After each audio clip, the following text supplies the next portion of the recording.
오늘 우리가 함께 나눌 하나님의 말씀은 출애굽기 3장 1절에서 10절까지의 말씀입니다. 제가 가진 성경으로 구약 성경 84페이지에서 85페이지까지의 말씀입니다. 출애굽기 3장 1절에서 10절까지의 말씀. 제가 받들어 읽겠습니다. 모세가 그의 장인 미디안 제사장 이드로의 양떼를 치더니 그때를 광야 서쪽으로 인도하여 하나님의 산 호렙에 이르매 여호와의 사자가 떨기나무 가운데로부터 나오는 불꽃 안에서 그에게 나타나시니라. 그가 보니 떨기나무에 불이 붙었으나 그 떨기나무가 사라지지 아니하는지라. 이에 모세가 이르되 내가 돌이켜 가서 이 큰 광경을 보리라. 떨기나무가 어찌하여 타지 아니하는고 하니 그때에 여호와께서 그가 보려고 돌이켜 오는 것을 보신지라. 하나님이 떨기나무 가운데서 그를 불러 이르시되 모세야 모세야 하시매 그가 이르되 내가 여기 있나이다. 하나님이 이르시되 이리로 가까이 오지 말라. 내가 선 곳은 거룩한 땅이니 내 발에서 신을 벗으라. 또 이르시되 나는 내 조상의 하나님이니 아브라함의 하나님 이삭의 하나님 야곱의 하나님이니라. 모세가 하나님 배웠기를 두려워하여 얼굴을 가리매 여호와께서 이르시되 내가 애굽에 있는 내 백성의 고통을 분명히 보고 그들이 그들의 감독자로 말미암아 부르짖음을 듣고 그 근심을 알고 내가 내려가서 그들을 애굽인의 손에서 건져내고 그들을 그 땅에서 인도하여 아름답고 광대한 땅 젖과 꿀이 흐르는 땅 곧 가나안 족속 헷 족속 아모리 족속 브리스 족속 히위 족속 여부스 족속의 땅에 들어가려 하노라. 이제 가라. 이스라엘 자손의 부르짖음이 내게 달하고 애굽 사람이 그들을 괴롭히는 학대도 내가 보았으니 이제 내가 너를 바로에게 보내어 너에게 내 백성 이스라엘 자손을 애굽에서 인도하여 내게 하리라.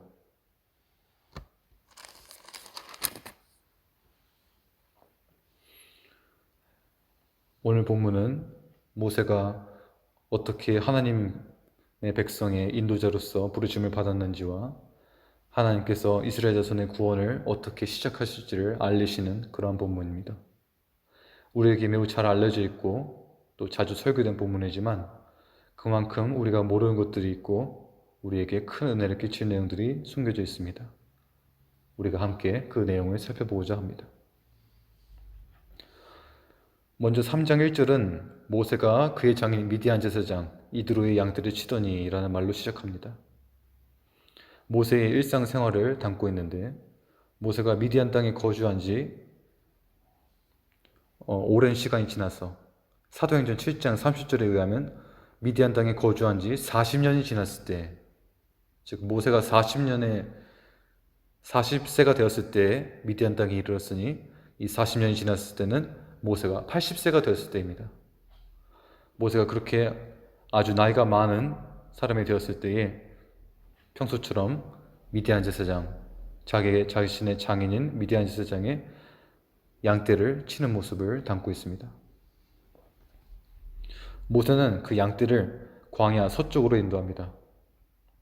여기서 광야 서쪽이란 히브리어 원어로 광야 뒤쪽이라는 말로 표현되어 있습니다. 그 이유는 히브리 사람들이 당시에 지구를 보던 그 관념에서 비롯되었습니다. 오늘날의 지도가 이스라엘 땅, 즉 팔레스타인과 이집트 지역을 이렇게 세로로 길쭉하게 놓았다고 본다면은 이 당대의 이스라엘 사람들은 그 지도를 다르게 보았습니다. 그들은 이 지도를 어떻게 보았느냐 하면은 지중해가 여러분 머릿속으로 상상하시기 바랍니다. 지중해가 지금 여러분의 왼쪽에 위치해 있고 그 오른쪽 땅에 팔레스타인, 즉 이스라엘 땅이 이렇게 펼쳐져 있습니다. 그렇다면은 이것이 오늘날 우리가 보는 지도라면 이스라엘 사람들이 그 당대에 보던 지도는 그것을 이렇게 거꾸로 시계의 반대 방향으로 그 지도를 이렇게 뒤집어서 지중해가 여러분의 몸 아래쪽으로 이렇게 위치하게 되고 그 위쪽으로 올려다 볼 때 팔레스타인 땅이 펼쳐져 있게 됩니다. 그렇게 되면은 이 동서남북 또한 방향이 바뀌게 되죠. 그래서 사람이 이렇게 서 있을 때 이 지도가 이렇게 시계 반대 방향으로 뒤집어진 것을 그대로 놓고 봤을 때 사람이 딱 이 모습으로 서 있을 때 그 아래쪽, 그 뒤쪽이 바로 서쪽이 됩니다. 그래서 이 번역을 할 때 광야 뒤라는 말을 광야 서쪽이다 라고 번역하게 된 것입니다. 이렇게 해서 모세는 하나님의 산 호렙에 이르게 됩니다. 여기서 하나님의 산 호렙은 어떻게 해서 하나님의 산이라고 부르게 되었는지 그 방식이 굉장히 비밀에 감춰져 있습니다. 구약 성경에서도 시편 78편 54절을 제외하면은 하나님의 산으로 호렙산이 하나님의 산이 되게 된 그 방식과 그 내용이 구체적으로 언급되어 있지는 않습니다. 시편 78편 54절에는 이렇게 기록되어 있습니다.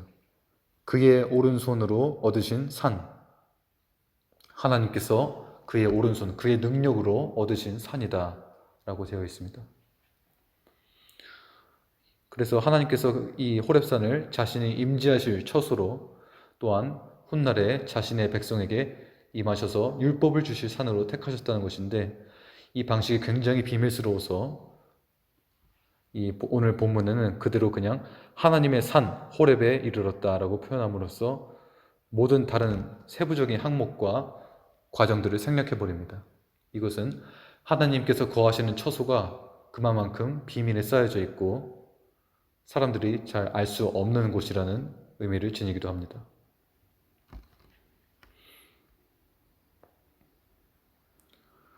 이제 모세는 이 호렙산에서 아주 놀라운 광경을 보게 됩니다. 바로 여호와의 사자가 떨기나무 가운데서부터 나오는 그 불꽃 가운데서 그에게 나타난 것입니다. 처음에는 그것이 하나님의 사자라는 것을 모세는 알지 못했죠. 하지만 이 출애굽기의 기록에 따르면 그것은 바로 여호와의 사자였습니다. 이 여호와의 사자는 사도행전에서 천사라고 여러 번 언급이 됩니다. 사도행전 7장 30절, 35절, 38절에 의하면 이 여호와의 사자는 천사였다라고 이렇게 표현이 됩니다. 또한 그 불꽃을 천사로 본 이유는 신약 성경에서 히브리서 1장 1절 그리고 7절에서 드러나게 되는데 한번 살펴보겠습니다. 히브리서 1장 1절 그리고 7절 말씀 보시겠습니다. 옛적에 선지자들을 통하여 여러 부분과 여러 모양으로 우리 조상들에게 말씀하신 하나님이, 이것이 히브리서 1장 1절의 말씀입니다. 옛적에 선지자들을 통하여 여러 부분과 여러 모양으로 우리 조상들에게 말씀하신 하나님이 라고 되어 있는데, 이 여러 부분과 여러 모양이 바로 불꽃 혹은 바람, 그런 것을 뜻하는 것입니다. 그것이 7절에서 드러나는데 7절 말씀 보시죠. 히브리서 1장 7절 말씀. 또 천사들에 관하여는 그는 그의 천사들의 바람으로 그의 사역자들을 불꽃으로 삼으시느니라 하였으되 라고 되어 있습니다.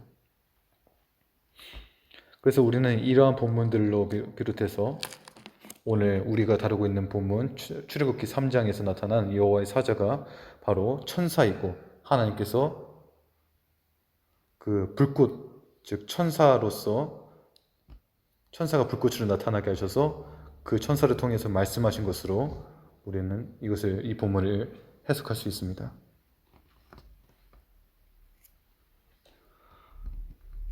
이어서 모세는 이렇게 말합니다. 내가 돌이켜 가서 이 큰 광경을 보리라. 떨기나무가 어찌하여 타지 아니하는고. 모세는 떨기나무가 불꽃이 붙었는데도 어찌하여 타지지 않고 그렇게 멀쩡하게 서 있는지가 의문이 들었습니다. 그래서 굉장히 놀라워서 이 큰 광경을 내가 보겠다 하면서 돌이켜서 그쪽으로 향하죠. 하지만 그는 이것이 바로 하나님의 사자, 여호와의 사자인 것을 알지 못했기 때문에 아무런 경외심이나 합당한 그런 조심성을 가지고 접근한 것이 아니었습니다. 그래서 여호와께서는 그를 말리십니다. 그가 하나님의 존전에, 하나님의 그 거룩하신 존전 앞에 너무 가까이 오고 있었기 때문이죠. 하나님께서 모세를 말리시면서 말씀하십니다. 모세야, 모세야. 이렇게 그를 두 번 부르시는데, 이렇게 누군가의 이름을 두 번 부르는 것은 구약 성경과 신약 성경 전체를 통해서 하나님께서 누군가를 친밀하게 대하실 때, 누군가를 친근하게 부르실 때 사용하시는 것으로 나타납니다. 대부분 그렇게 나타나죠. 그래서 구약에서는 아브라함을 부르실 때 창세기 22장 11절 말씀, 그리고 야곱을 부르실 때, 사무엘을 부르실 때, 그리고 신약에서는 예수님에 의해 마르다, 그리고 베드로, 사도 바울을 부를 때 이렇게 두 번씩 그 사람의 이름을 부르시는 것이 나타납니다. 그래서 하나님께서 모세를 친밀하게 부르시면서 그를 말리신 것이죠.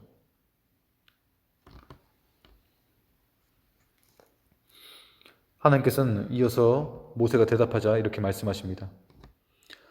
하나님이 이르시되 5절 말씀입니다. 출애굽기 3장 5절 말씀. 하나님이 이르시되 이리로 가까이 오지 말라. 내가 선 곳은 거룩한 땅이니 내 발에서 신을 벗으라. 하나님께서는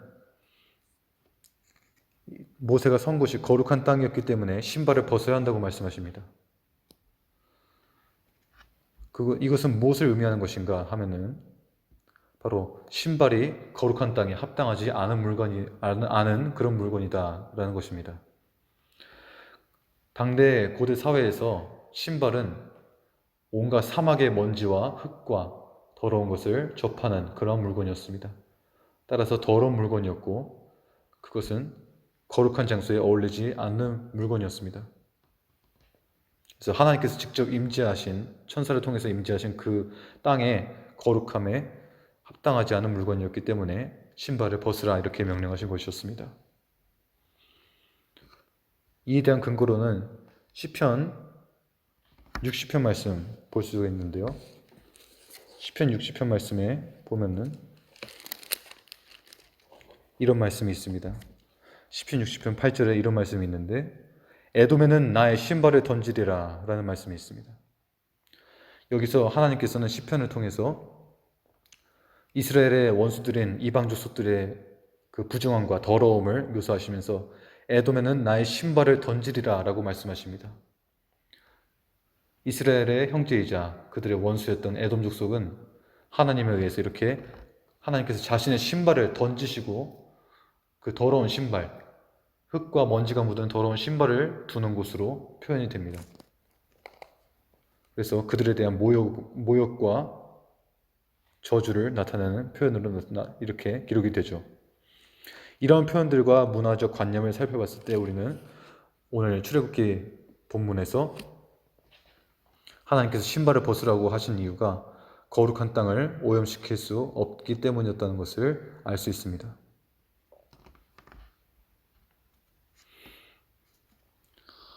여호와께서는 이어서 또다시 말씀하십니다.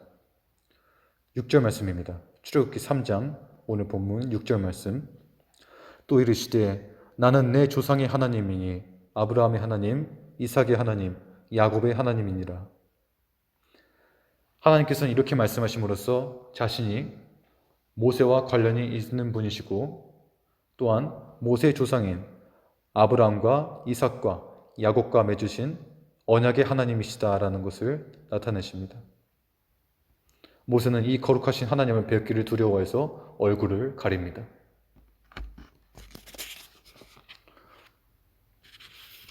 여호와께서는 다시 한번 말씀하십니다. 여호와께서 자신이 애굽에 있는 내 백성의 고통을 분명히 보고 그들의 감독죄로 말미암아 부르짖는 그 근심을 내가 알았다라고 이렇게 표현됩니다. 여기서 이제 여호와라는 이름이 처음으로 사용되는데 출애굽기에서 처음으로 사용되는데 이 장에서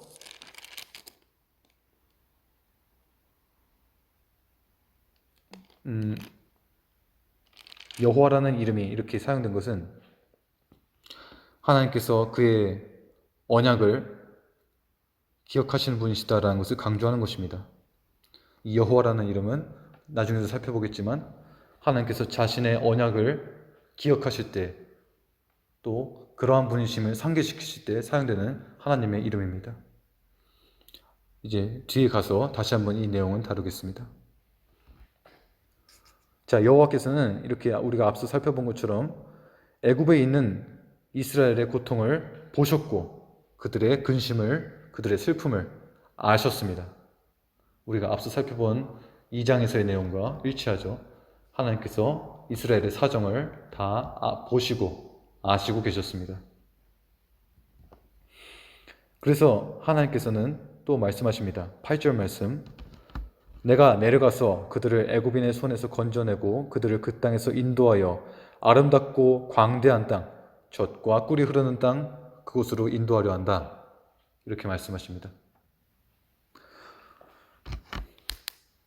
여기서 하나님께서 내려오셨다라고 말씀하시는 것은 하나님께서 그 계신 곳 하늘에서 이스라엘 자손이 땅에서 겪는 그 고난을 보시고 그들을 구원하시려고 내려오셨다는 것을 의미합니다.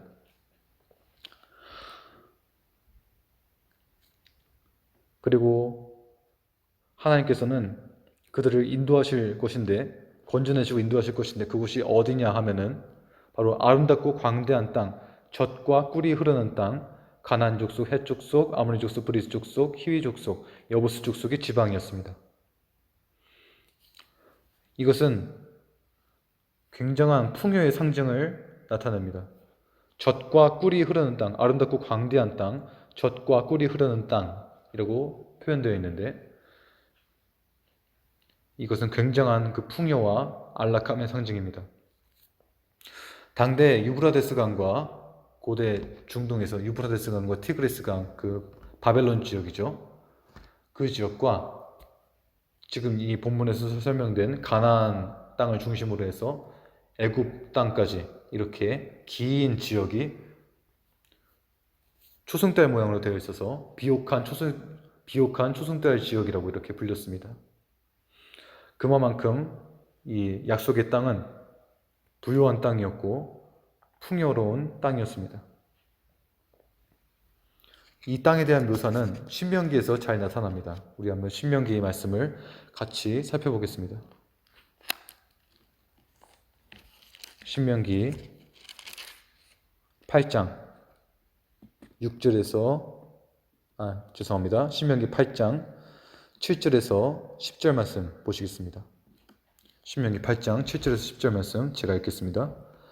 내 하나님 여호와께서 너를 아름다운 땅에 이르게 하시나니 그것은 골짜기든지 산지든지 시내와 분천과 샘이 흐르고 밀과 보리의 소산지요 포도와 무화과와 석류와 감람나무와 꿀의 소산지라. 내가 먹을 것에 모자람이 없고 내게 아무 부족함이 없는 땅이며 그 땅의 돌은 철이요 산에서는 동을 캘 것이라. 내가 먹어서 배부르겠고 내 하나님 여호와께서 옥토를 내게 주셨으므로 말미암아 그를 찬송하리라. 이렇게 묘사됩니다. 그 땅은 아름다운 땅이고 골짜기든지 산지든지 시내와 분천과 샘이 흐르는 그 물이 풍성한 땅입니다. 물이 아주 풍성한 땅이고 밀과 보리가 자라고 포도와 무화과와 석류와 감람나무 게다가 꿀까지 나는 아주 먹을 것이 풍부한 땅입니다. 그래서 먹을 것에 모자람이 없다고 표현되고 아무 부족함이 없다고 표현됩니다. 게다가 그 땅에서는 자원도 풍부한데 그 땅의 돌은 철이고 산에서는 동을 캘 수 있습니다. 이렇게 풍성한 땅, 그 땅을 하나님께서는 이스라엘 자손에게 약속하셨던 것이죠. 또 한번 살펴보겠습니다.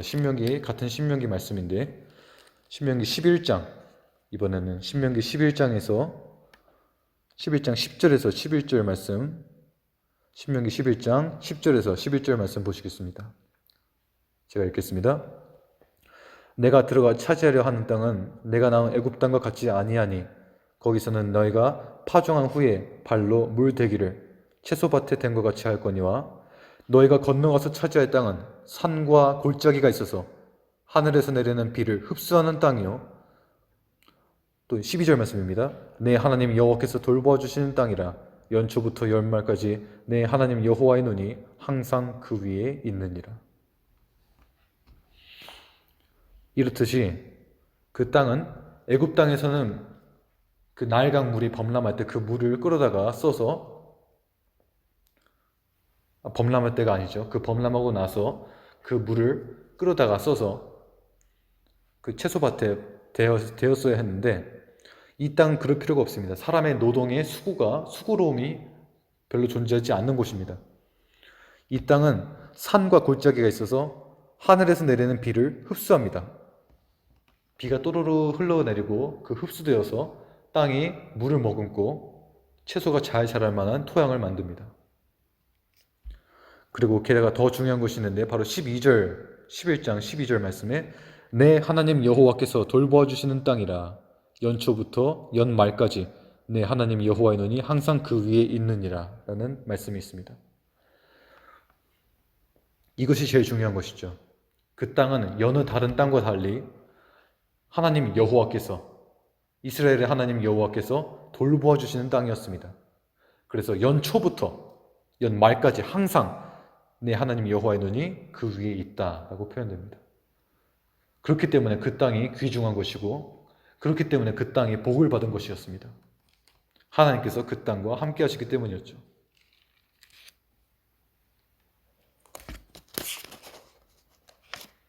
그리고 이 땅은 아브라함과 이삭과 야곱에게 약속하신 바로 그 땅이었습니다. 아주 오래된 하나님의 언약의 땅이었죠. 그래서 이 땅의 넓이는 굉장히 넓었습니다. 그 범위가 어떻게 되었느냐면은 창세기 15장에서 알 수 있습니다. 창세기 15장 말씀을 한번 보겠습니다. 창세기 15장에서는 이렇게 말씀합니다. 창세기 15장 18절 말씀. 그날에 여호와께서 아브라함과 더불어 언약을 세워 이르시되 내가 이 땅을 애굽 강에서부터 그 큰 강 유브라데까지 내 자손에게 주노니. 그래서 당대의 애굽 강에서부터 저 북방에 있는 유프라테스 강까지 전부 다 이스라엘 자손의 것으로 주시겠다 약속하셨습니다. 그것이 바로 오늘 출애굽기 3장에서 재언급된 것이죠. 이 땅들은 이 땅의 범위는 당대의 온 세상을 일컫는 말이었습니다. 당대의 온 세계의 그 범위가 유프라테스 강에서 애굽 강 이 전체를 아우르는 지역이었습니다. 그것이 온 세계의 범위였죠. 그래서 그것을 어디서 또 알 수 있냐면 신약의 성경 말씀에서 알 수 있습니다. 우리는 신약 성경 로마서를 살펴볼 필요가 있습니다. 로마서 함께 한번 제가 읽고 여러분들도 같이 찾겠습니다. 로마서 4장, 신약 성경 로마서 4장 13절 말씀, 4장 13절 말씀 읽겠습니다. 아브라함이나 그 후손에게 세상의 상속자가 되리라고 하신 언약은 율법으로 말미암은 것이 아니요 오직 믿음의 의로 말미암은 것이니라. 자, 여기에서 아브라함이나 그 후손에게 세상의 상속자가 되리라고 하신 언약이라고 되어 있습니다. 즉 우리는 여기에서도 아브라함과 그 후손 이스라엘 자손에게 맺어주신 그 언약의 내용 중에서 땅을 차지할 것이다 하는 말씀에서 그 말씀이 곧 온 세상 유브라데부터 애국강에서 유브라데 강까지 온 세상을 다 상속하게 될 것이다 라는 언약의 내용이었다는 것을 우리가 알 수 있습니다. 굉장히 부유한 약속이죠. 온 세상 그것을 하나님께서는 자기 백성에게 선물로 주십니다.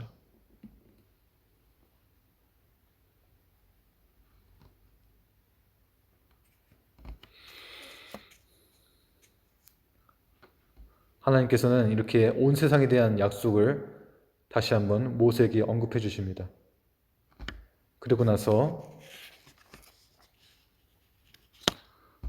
이제 이스라엘 자손의 부르짖음이 하나님께 달한 것을 말씀하십니다. 오늘 본문으로 돌아가서 출애굽기 3장 9절 말씀입니다. 이제 가라, 이스라엘 자손의 부르짖음이 내게 달하고 애굽 사람이 그들을 괴롭히는 학대도 내가 보았으니.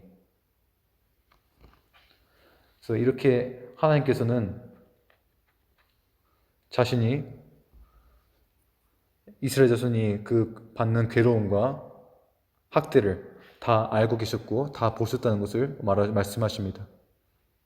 그리고 모세를 이제 바로에게 보내서 10절 말씀에 보면은 이제 모세를 바로에게 보내서 이스라엘 자손을 애굽에서 인도해내게 하시겠다는 말씀을 하십니다. 이 9절과 10절에서는 이제라는 말이 두 번이나 사용됐습니다. 그래서 이제 9절에 보면 이제 이스라엘 자손의 부르짖음이 내게 달했고, 또 10절에 보면은 이제 내가 너를 바로에게 보내겠다 라는 말씀이 있습니다.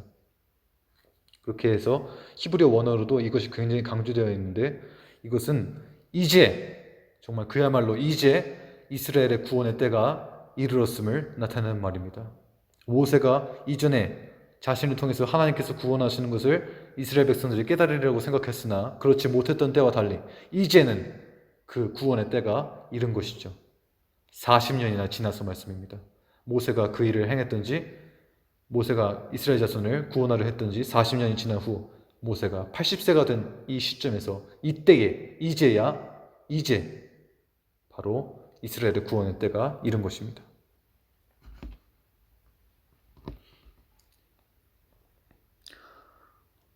이에 모세는 놀랍니다. 그리고 도저히 이해할 수가 없다는 반응을 보이죠. 아니, 하나님, 11절 말씀에 모세가 하나님께 말합니다. 하나님, 내가 누구이기에 바로에게 가며 이스라엘 자손을 애굽에서 인도해내겠습니까? 내가 누구이기에 가겠습니까? 이렇게 말합니다. 모세는 그저 이방 땅에서 거류하면서 그 장인의 양떼를 치는 목자였고 그저 유목민에 불과한 그런 상태였습니다. 게다가 80세나 된 노인이었죠. 이러한 상태의 모세가 누구이기에 당대 최고 권력자인 온 세상 최고의 권력자였던 바로에게 가며 그들의 그 바로의 손아귀 아래에서 종노릇하고 있는 이스라엘 자손을 애굽에서 인도해내겠느냐, 이런 물음을 가진 것입니다. 하지만 그런 모세에게 주어진 하나님의 대답은 아주 독특합니다. 여호와께서는 12절에서 이렇게 말씀하십니다. 하나님이 이르시되 내가 반드시 너와 함께 있으리라. 참으로 독특하죠. 내가 누구이기에 바로에게 가겠습니까?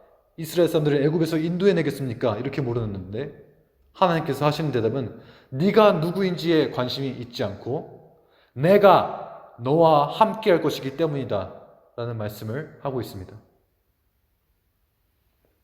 네가 누구인지는 중요하지 않다. 네가 80세나 되었고 네가 양떼를 치는 목자에 불과하고 이방 땅에서 객으로 살고 있건 누구이건 그것은 상관이 없다. 네가 누구인지 중요한 것이 아니라 바로 내가 하나님께서, 전능하신 하나님께서 너와 함께 하실 것, 그것이 중요한 것이다. 이렇게 말씀하신 것입니다.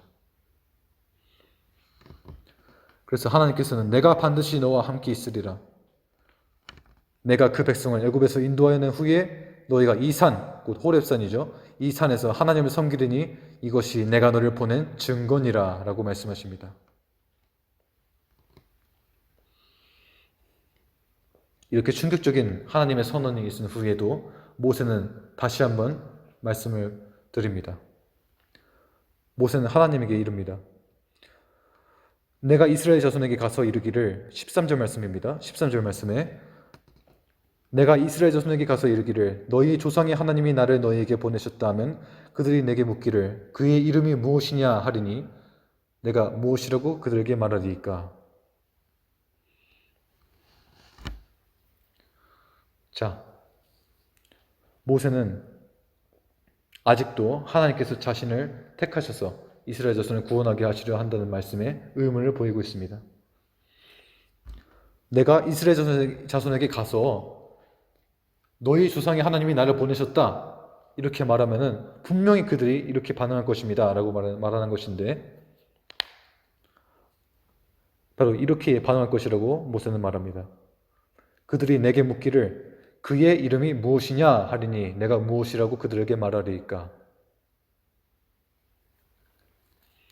그의 이름이 무엇이냐 하리니, 이 말씀은 굉장히 우리가 의문을 가지게 합니다. 아니 도대체 이게 무슨 말인가? 너희 조상이 하나님이 나를 보내셨어 라고 말했는데 그 말씀에 대한 질문으로 돌아온 대답이 그의 이름이 무엇이냐 라고 묻습니다. 참으로 이상하죠. 이스라엘 백성들은 하나님을 알고 있었는데 어찌하여 그의 이름을 묻는 것일까요? 분명 여호와 하나님에 대한 말을 계속해서 듣고 알아온 그들인데 왜 그의 이름이 무엇이냐라고 묻는 것일까요? 이것은 그 당대의 상황과 이 표현 방식에 숨겨진 의도를 알아야 합니다. 먼저 당대의 이름이라는 것은 그 사람이 행하는 일과 깊은 관련이 있었습니다. 그 누군가가 행하는 일과 그 사람의 이름은, 그 누군가의 이름은 굉장히 깊은 관련이 있었습니다. 밀접한 관련이 있었죠. 그렇기 때문에 이름이 무엇이냐 하는 것은 이러한 뜻입니다. 그가 행하시는 일이 무엇이냐, 또한 그분 자신이 도대체 누구이시냐는 것이었습니다. 그분의 정체성을 묻는 것이었습니다.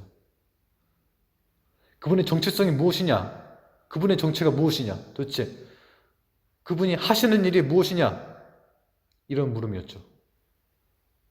왜 이렇게 물는 것일까요? 아니 하나님께서 하시는 일을 이들이 잘 몰랐을까요? 하나님께서 누구신지 이들이 몰랐을까요? 그렇지 않았을 것입니다. 계속해서 그들의 조상들에 의해서 듣고 들은 것이 하나님에 대한 말씀이었을 것입니다. 그렇다면 이들은 왜 이런 식으로 묻는 것일까요?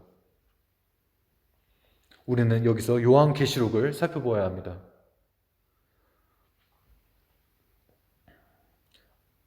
그 전에 요한계시록 살피기 전에 14절 말씀을 한번 살피고 그쪽으로 넘어가도록 하겠습니다. 14절 말씀입니다. 출애굽기 3장 14절 말씀.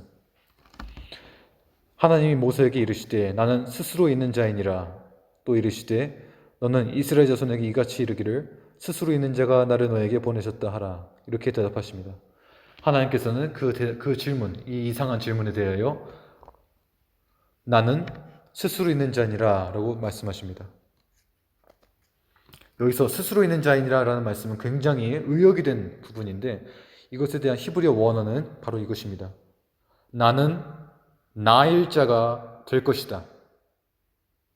즉 나는 나일 것이다 라는 말인데, 이 말은 굉장히 그 뜻깊은 의미를 가지고 있습니다. 우리가 잘 들어보지 못한 그런 말일 텐데 이 말씀에 대해서는 굉장히 깊은 해석이 필요합니다. 이제 우리가 이 말씀들을 기억하면서 요한계시록으로 넘어가겠습니다. 요한계시록 1장입니다. 요한계시록 1장이라면은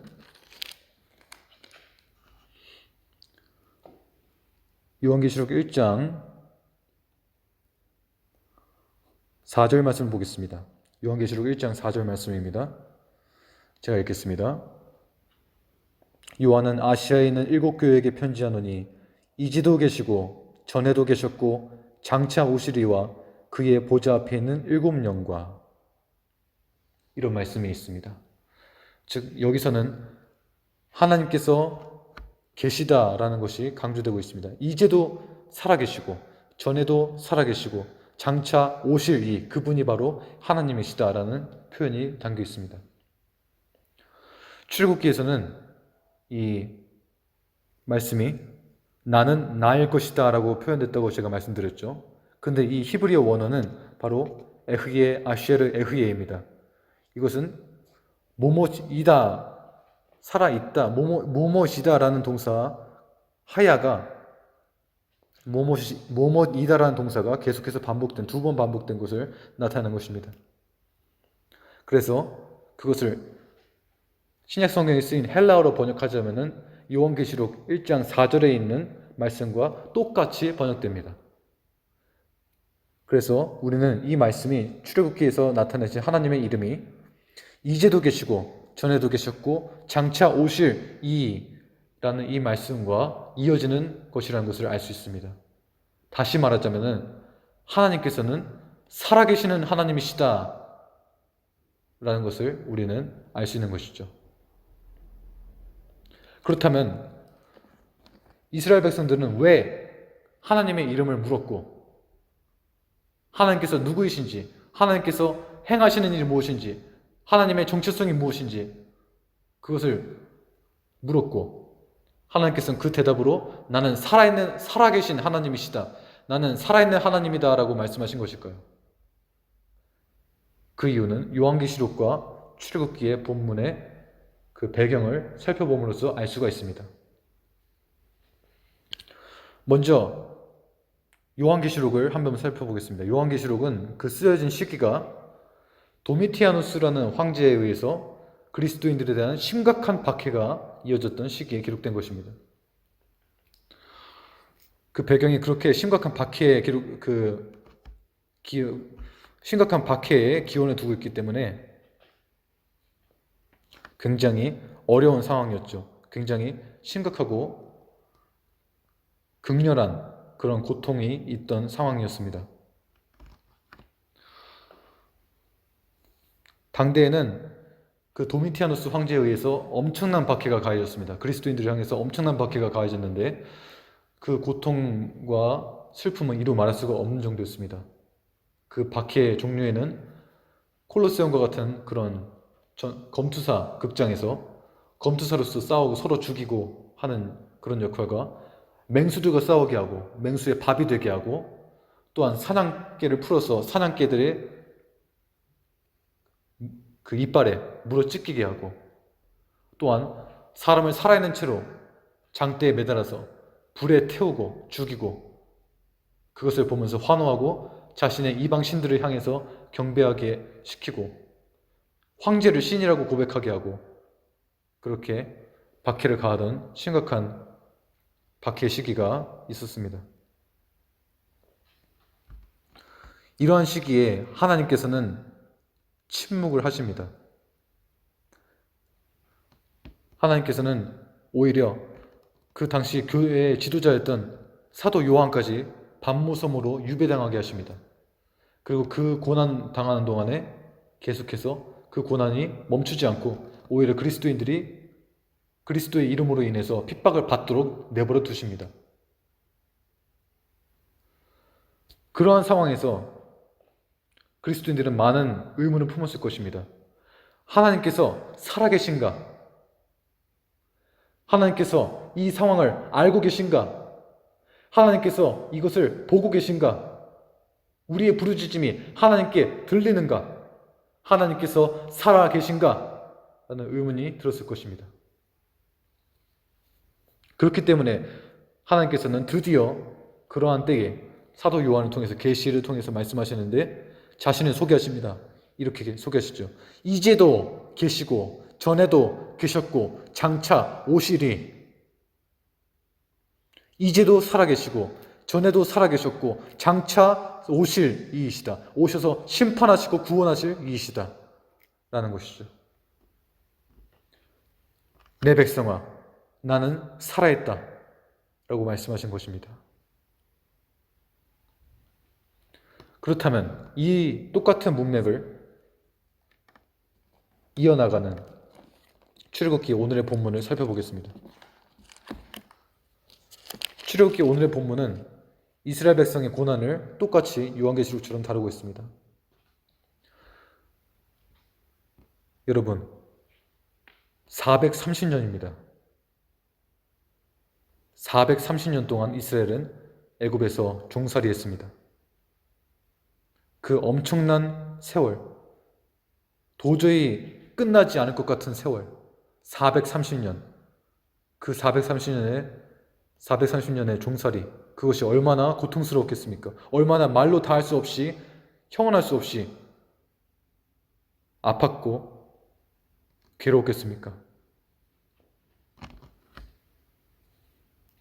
그러한 상황에서 이스라엘 백성들은 하나님께 끊임없이 부르짖었을 것입니다. 하지만 하나님께서는 430년이 차기까지 계속해서 잠잠히 침묵하셨습니다. 그들을 구원하시지 않으셨고 그 때를 기다리시고 계셨습니다. 그때 이스라엘 백성들은 이렇게 물을 것이라고 모세는 말하는 것입니다. 아니, 그동안 그렇게 잠잠해 계셨는데 430년 동안 우리가 종살이 할 동안 하나님께서 잠잠하시고 말씀이 없으셨는데 하나님 도대체 살아계십니까? 그의 이름이 무엇이냐? 그가 행하시는 일이 무엇이냐? 그가 살아계시냐? 이렇게 묻는 것입니다. 그래서 하나님께서는 그들의 마음을 아시고 그들의 사정을 아시는 분이시기 때문에 이렇게 대답하십니다. 오늘 본문 14절 말씀입니다. 나는 나일 것이다. 나는 살아있다. 나는 살아있고 또 살아있는 자이다. 살아있어 왔고 살아있고 살아있을 자이시다. 항상 살아계실 자이시다. 나는 그래 얘들아 나의 백성들아 너의 고통은 내가 안다. 나는 너의 고통을 내버려두는 자가 아니고 너의 고통을 아는 자이고 그 430년의 세월이 내가 아브라함에게 언약했던 내용이고 이제 너희의 구원의 때가 이르렀다. 나는 너희를 돌보는 살아있는 하나님이시다. 이렇게 말씀하시는 것입니다.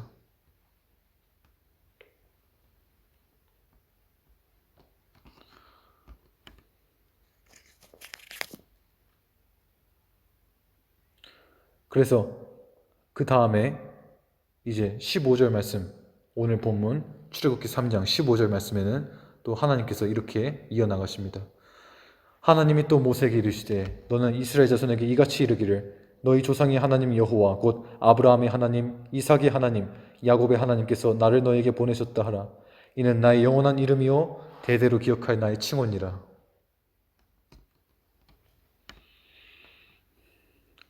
하나님께서는 이렇게 자신이 살아계신 하나님이심을 말씀하신 다음에 그가 아브라함과 이삭과 야곱 즉 이스라엘의 조상이 하나님이심을 말씀하십니다.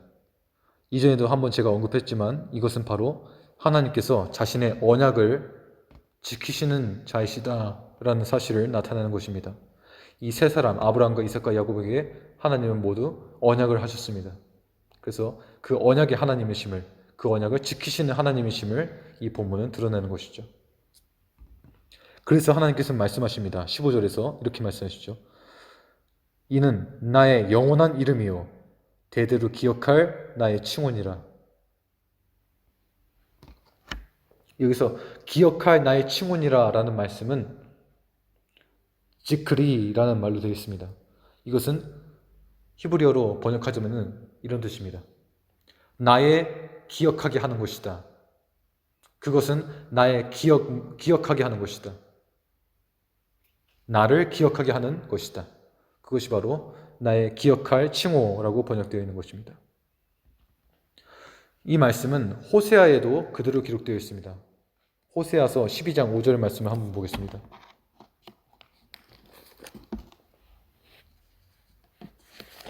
호세아서 12장 5절 말씀 보면은 이렇게 기록되어 있습니다. 여호와는 언약의 하나님의 이름이 나오죠. 여호와는 만군의 하나님이시라. 여호와는 그를 기억하게 하는 이름이니라. 여기서 똑같이 여호와는 그를 기억하게 하는 이름이니라라고 했을 때 이 기억하게 하는 이름이 지크로가 사용됐습니다. 지크로라고 했을 때 이것은 그의 기억하게 하는 것이라는 뜻이죠. 그래서 출애굽기에서 지크리라고 했을 때 나의 기억하게 하는 것이라는 것과 똑같은 그 단어를 가지고 있습니다.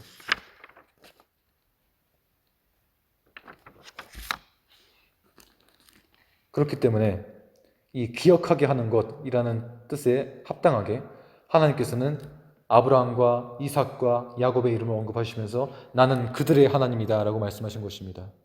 그들의 언약을 나는 기억한다. 그대가 맺은 나의 약속을 나는 기억하는 자이다. 그 약속대로 너희를 구원하러 온 자다 라는 것이죠.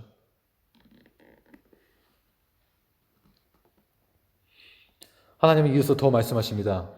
너는 16절 말씀입니다. 출애굽기 3장 16절 말씀.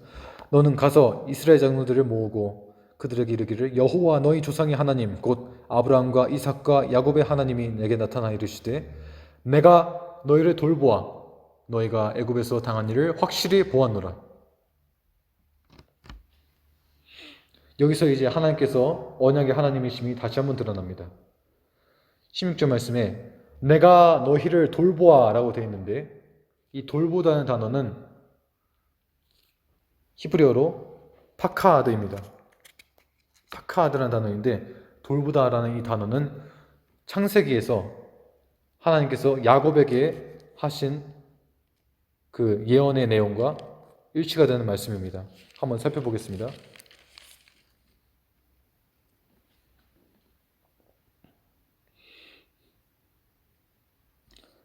죄송합니다. 야곱이 아니라 요셉입니다. 요셉에게 하신 말씀과 이어집니다.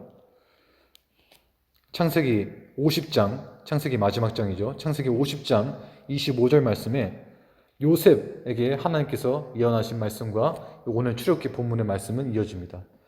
그곳에서는 이렇게 말씀합니다. 요셉이 또 이스라엘 자손에게 맹세시켜 이르기를 하나님이 반드시 당신들을 돌보시리니 당신들은 여기서 내 해골을 메고 올라가겠다 하라 하였더라. 그래서 여기서 반드시 당신들을 돌보시리니 라는 말이 기록되어 있는데 오늘 본문에서는 출애굽기에서는 번역되어 있지는 않지만 내가 참으로 너희를 돌보았다 라고 되어 있습니다. 그래서 파카드라는 단어가 두 번씩 사용돼서 참으로 반드시 돌보겠다라는 말이 사용되어 있는데 그것이 출애굽기와 창세기가 똑같습니다. 그래서 창세기에서는 요셉을 통해서 이렇게 말씀하신 것이죠. 하나님께서 너희를 돌보시고 돌보시리니 그래서 바로 바꾸어서 표현하자면은 하나님께서 너희를 반드시 돌보실 것이다. 그리고 오늘 출애굽기 본문에서는 하나님께서 직접 말씀하십니다. 내가 너희를 돌보고 돌보았다. 다르게 말하자면 내가 너희를 분명히 돌보았다. 이렇게 말씀하시는 것이죠.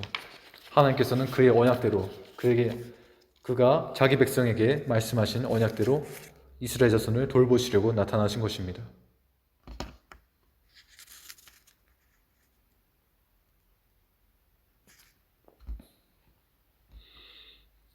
그래서 하나님께서는 이렇게 자신의 백성들에게 자기가 구원하실 것을 약속하시면서 모세에게 그 내용을 전하도록 요구하십니다.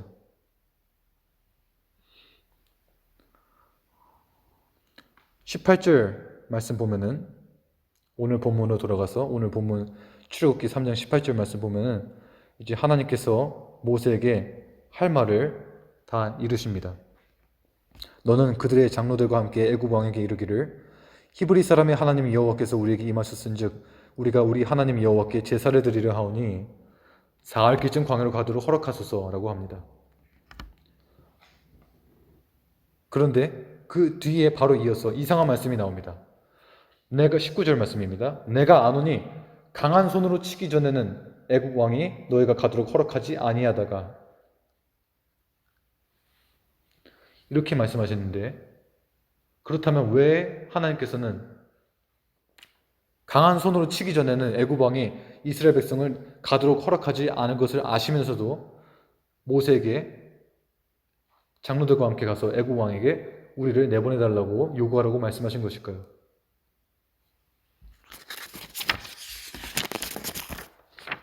그 이유는 바로 하나님께서 바로를 통해서 자신의 명성을 드높이시기 위해서였습니다.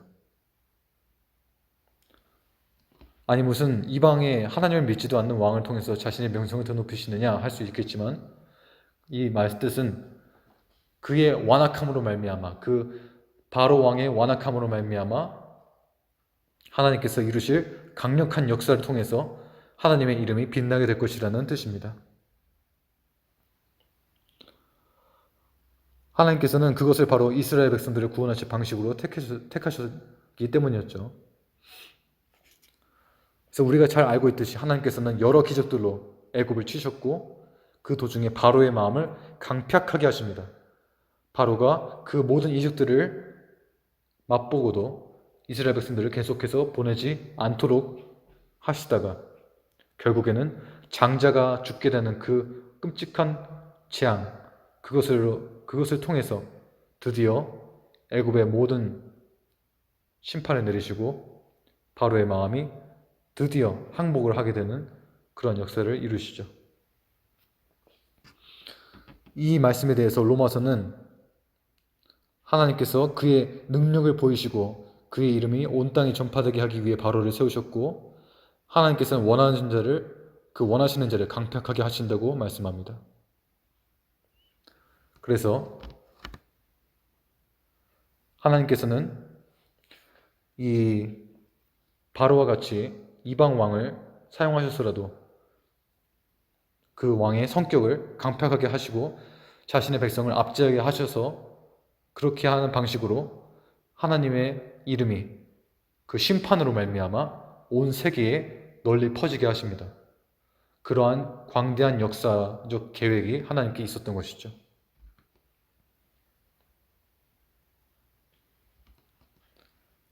여기서 우리는 하나님께서 역사의 주인이시며 역사의 주관자이시며 역사를 자기 백성과 자신 중심으로 이끌어 가시는 그러한 창조주 하나님이시며 섭리하시는 하나님이심을 알 수 있습니다.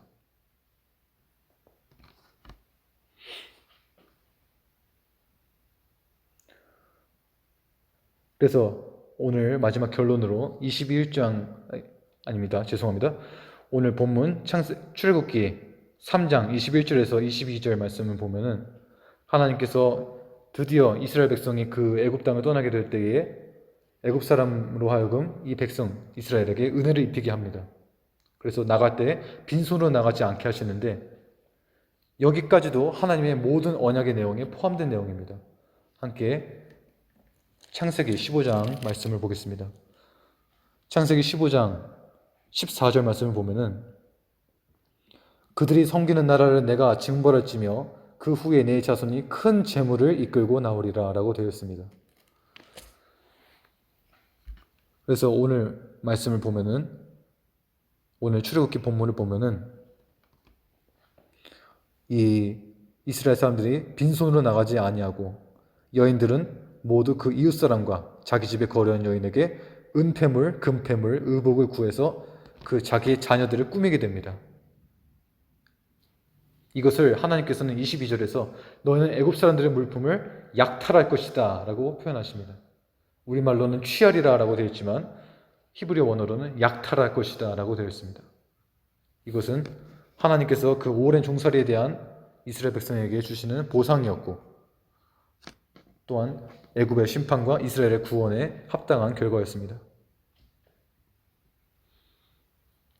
이 폐물들은 출애굽한 이후에 광야에서 하나님의 성막과 관련된 도구들을 만드는데 그 자원하는 마음으로 바쳐져서 사용됐습니다. 그래서 우리는 여기서 하나님께서는 언약을 이렇게까지 세세하게 다 신실히 지키시는 분이시며 또한 하나님의 선물, 이 애굽 사람들로부터 취한 약탈한 그 물품들, 하나님의 선물로 주어진 이 물품들은 그대로 하나님을 섬기기 위해서 자원하는 마음으로 도로 하나님께 감사함으로 바쳐지는 것을 알 수 있습니다. 왜냐하면 그 모든 것이 하나님으로부터 왔기 때문입니다. 자, 오늘 본문으로부터 우리는 이런 사실들을 요약해서 알 수 있습니다. 하나님께서는 자신의 백성을 구원하시는데 사람의 어떠함을 보시지 않으신다는 것. 자신의 큰 일을 행하시려고 할 때 사람의 어떠함을 보시지 않고 하나님께서 그 사람과 함께 있는 것만이 중요하다고 생각하신다는 것. 그리고 하나님께서는 자신의 언약을 신실하게 지키시는 분이시라는 것.